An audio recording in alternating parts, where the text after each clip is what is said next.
I always say for every, heart-wrenching story, that there's also so many, flourishing stories of kids that have grown up to do such incredible things. We were literally this little, and we met in an audition. We met there, and then we met over the years, many times over the years. Punky Brewster audition, ran into each other there. And I remember when she got the part of Punky Brewster, I remember being like, that's my friend. She got the part. And we've always been so supportive of each other, which is so awesome. Then when we got into our late teens, we were inseparable. My dad and my brothers were actors, and I begged and pleaded with my mom, and I was super shy.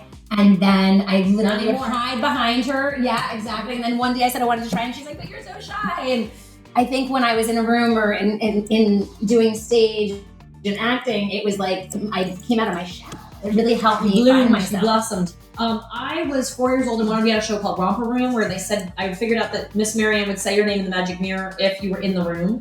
And she would never say Melissa. It wasn't a popular name. So I was like, I have to be on the show. And my mom happened to know someone who had a child in the industry and got me an agent. And I booked my first audition. And it was just, the ball was rolling after that. Clarissa was difficult for me because I was living in New York, but working in Orlando. So it was hard to leave my family and friends. But I made such a family out of that Clarissa crew. Still really good friends with some of them. When you're that young and you're kind of protected by the crew and you feel surrounded by love and support, it feels better. It's better than going to school when kids are making fun of you. And Punky really was such a fun environment where we were still really able to be kids. And I love that about the team and the creatives and the directors and the writers and the EPs, because really it's so much the environment you create. And also I have so much respect for George Gaines and Susie Garrett.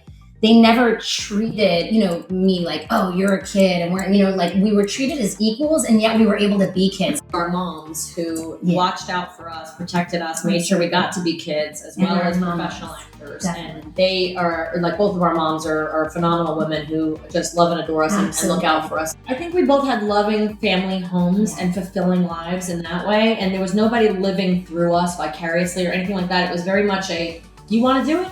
You can do it, I mean, for me, it was like a hobby. It was like, I went to ballet, I went to Girl Scouts, and I went to auditions. I always say for every, heart-wrenching story, that there's also so many, flourishing stories of kids that have grown up to do such incredible things. You just look at people like Danica McKellar and Candace Cameron and Fred Savage. And then you go on to Drew and Reese and Leo and and just the list goes on and on. Yeah, people that have survived and thrived. You're engaged to this guy, yet you have no idea where he lives.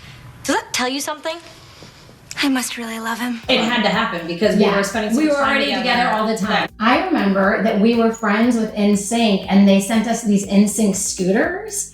And Melissa and I took the scooters and we would ride from Paramount all over Larchmont Boulevard on our NSYNC scooters. Yeah. That's what I remember, and our NSYNC t-shirts. So funny.